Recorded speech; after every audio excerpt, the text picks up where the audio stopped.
Desligue o ruído e conecte-se aos factos. Temos 10 estadias num dos hotéis de luxo Alma Lusa na Comporta.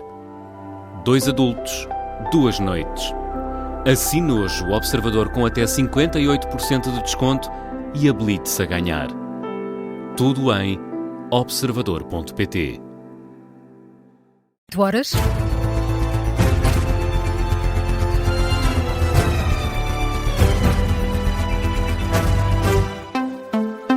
É o dia da decisão. A UGT reúne-se esta manhã para analisar e votar a proposta do Governo sobre a reforma laboral. É o passo que falta para o documento ser enviado à Assembleia da República. A reunião do Secretariado Nacional da UGT está marcada para as 10 da manhã. De lá vai sair a decisão da Central Sindical. Há 2 semanas, a UGT rejeitou a proposta do Governo, precisamente num encontro do mesmo órgão, o Secretariado Nacional, mas as negociações acabaram por ser retomadas pelos parceiros sociais com novas alterações ao documento. Há acordo entre Governo e patrões. Falta a luz verde dos trabalhadores sobre a revisão da lei laboral que se arrasta desde julho de 2025. Expectativas para saber qual vai ser a decisão final da UGT do lado da Central Sindical. Têm surgido várias opiniões e aumenta a pressão. Aumenta no final das audiências de ontem com o Presidente da República. O secretário-geral da UGT disse que ainda não está confortável com a proposta do Governo. Já os patrões desafiam a UGT a indicar quais são os pontos dos quais discorda e o que é que pretende ao certo para chegar a um acordo final. Do lado do Governo, a Ministra do Trabalho afirmou ontem no Parlamento que tem a expectativa de ainda conseguir um acordo com os parceiros. Também o Primeiro-Ministro, Luís Montenegro, aumentou a pressão, disse que só razões políticas é que podem impedir um entendimento em concertação social e que cabe à UGT decidir se quer estagnar ou avançar. O Presidente da República vai ainda esperar pela decisão do Parlamento e mesmo sem acordo na concertação social, o veto presidencial às alterações da lei laboral não é inevitável. António José Seguro tem vindo em várias posições públicas a tentar libertar-se da posição que o comprometeu na campanha eleitoral. O Observador sabe que o Presidente da República só faria um pré-aviso de veto presidencial se estivesse em causa uma proposta que considerasse inadmissível. Não é assim que o chefe de Estado entende as alterações que estão em cima da mesa. E por isso, João Gama, a decisão não está 100% fechada. Ou seja, o chefe de Estado quer esperar para ver o que traz a discussão no Parlamento, com ou sem luz verde da UGT, que vai ser conhecida hoje. Seguro tem vindo a passar a ideia de que o veto não é visto como inevitável no Palácio de Belém, até porque a primeira proposta da reforma laboral apresentada pelo Governo, e que Seguro aí sim considerava inaceitável, é muito diferente daquela que está hoje em cima da mesa.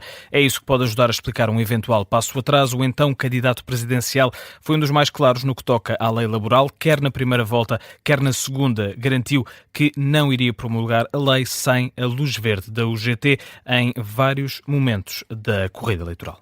João, esta posição de Seguro pode surpreender, principalmente o Partido Socialista, até porque o PS tem estado a jogar como se a posição do Presidente já estivesse fechada. Basta por isso lembrar, Carla, as declarações do líder parlamentar Eurico Brilhante Dias, que chegou a sugerir que, sem acordo na concertação social, o documento seria vetado pelo Presidente da República e que, por isso, toda a discussão no Parlamento seria inútil. Mas o Observador sabe que, ao contrário do que sugere o Partido Socialista, o chefe de Estado vai querer analisar todos os pontos da lei antes de tomar uma decisão. Ainda este fim de semana, em Madrid, fez questão de dizer publicamente que só tomará uma decisão final depois de ter o documento final fechado e aprovado pelo Parlamento, e aí sim terá de ser necessário respeitar o tempo do Presidente. E para já, hoje é o tempo da UGT. O João Gama aqui a mostrar-nos o processo de negociações para a reforma da lei laboral. O Presidente da República aguarda pela versão final do documento para tomar uma decisão, sendo que um chumbo político não é inevitável. Mariana Vieira da Silva não se sente visada pelas referências de Pedro Nuno Santos ao taticismo de figuras do PS. A antiga ministra diz, ainda assim, que não se revê na crítica, seja ela dirigida a quem for. As críticas do ex-líder do PS foram feitas ontem, no regresso ao Parlamento. Mariana Vieira da Silva responde em declarações à Rádio Renascença e garante que não se sentiu visada. Certamente que não, porque em primeiro lugar esperaria que o Pedro Nuno Santos, se assim o entendesse, me tivesse dito isso mesmo a mim, coisa que não fez. Em segundo lugar, porque não há nenhum dia dos últimos, já muitos anos da minha vida, que eu não tenha passado a dedicar ao Partido Socialista, qualquer que seja o seu líder, na procura do melhor resultado possível para o PS. Em segundo lugar, queria dizer que nós não podemos sistematicamente achar que quando nos disponibilizamos a nós próprios para os lugares e as lideranças dos partidos, somos corajosos.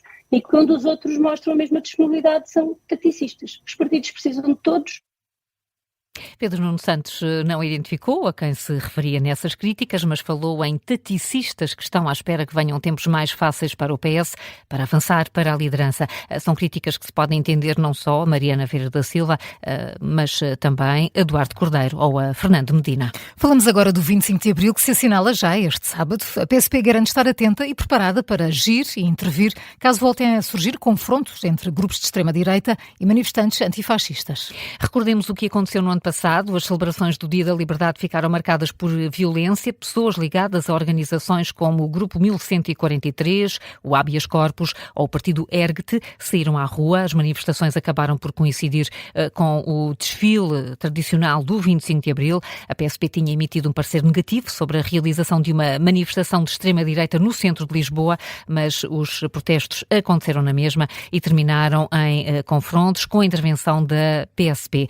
Contactada pela Rádio Observador, numa altura em que se aproximam os festejos, a PSP garante que está preparada para agir caso estas manifestações voltem a acontecer este ano. Mas, Carla, vai haver um reforço do dispositivo de segurança, além do que já está habitualmente previsto? A polícia não responde de forma direta a essa pergunta feita pela Rádio Observador, mas fala num trabalho constante de pesquisa e recolha de dados para monitorizar estes grupos de extrema-direita e garante que, se for necessário, vai usar os meios humanos e materiais necessários para manter a ordem pública. Este é o tema do Onde para o Caso de hoje, um programa para ouvir logo a seguir ao Jornal das 5 da tarde política.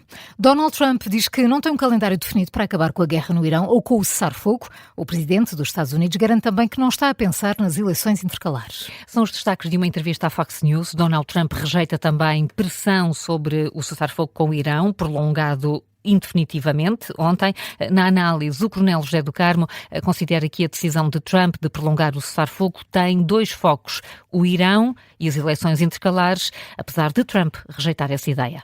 Isto também é uma mensagem para o Irão, para dizer que não há nenhuma pressão, que podem esperar o tempo que quiserem, que o bloqueio está instalado e, portanto, o Irão é que irá sofrer cada vez mais enquanto não... E nesse aspecto é verdade, a pressão sobre o Irão não é apenas política, no sentido que não existe, não é uma democracia e, portanto, não tem essa pressão, mas é uma pressão económica bastante pesada, porque de facto o Irão está com as suas exportações e importações bastante limitadas.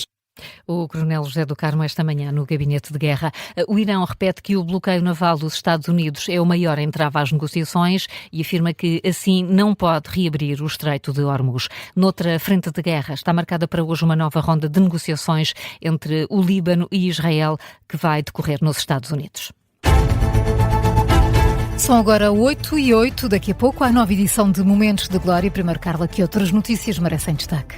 O número de internamentos sociais aumentou 19% e ultrapassou os 2.800 em março, ou seja, 14% das camas do SNS estão ocupadas com estes casos, em que as pessoas continuam internadas, mesmo depois de terem tido alta, porque não têm para onde ir. Dados divulgados hoje no barómetro dos internamentos sociais da Associação Portuguesa de Administradores Hospitalares, o estudo alerta que os internamentos inapropriados custam ao Estado mais de 350 milhões de euros. O Governo e sindicatos chegaram a acordo sobre o trabalho em museus e monumentos em dias de feriado. Os funcionários passam a receber 60 euros, além do salário. A informação é adiantada em comunicado dos Ministérios da Cultura e das Finanças. Este acordo põe fim a 2 anos de reivindicações e greves que chegaram a encerrar vários museus e monumentos do país. O Sporting está na final da Taça de Portugal depois do empate a 0 frente ao Futebol Clube do Porto, no Estádio do Dragão. Esta noite há Torriense-Faf, é o outro jogo da segunda mão das meias finais da Taça de Portugal. Uma das equipas vai juntar-se ao Sporting na final, que está marcada para o dia 24 de maio.